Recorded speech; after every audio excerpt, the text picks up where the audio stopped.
Take us through a little bit how this came to be, how the decision came about, and how you delivered the news to Dov. I understand that you guys were friends.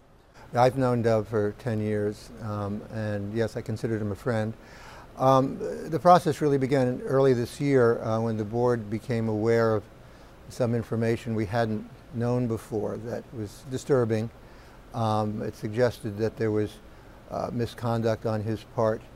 It wasn't that the board previously was blind or deaf to this, but as a board of directors, you can't act on rumors and newspaper stories. You've got to have facts, and the fact is we didn't have concrete facts to act on until some things came to our attention earlier this year, and at that point we launched an internal investigation. There's Dov and 6 independent directors, all of whom he selected.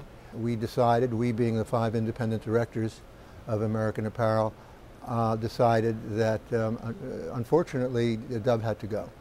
So how did he take the news? It was a shock to him.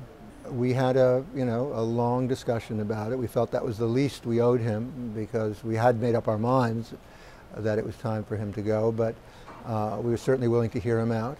Now Dov is a very intense, very emotional person, but this was actually, it was a very civilized discussion. But the fact was that we had made up our minds that we were at the beginning of the conversation, at the end of the conversation, convinced that it was the right decision. This decision had nothing to do with American Apparel's operations or strategy. Did Dov say that he was going to try and cure this?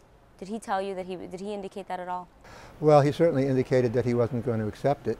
He also said that he did not intend to do anything to harm the company.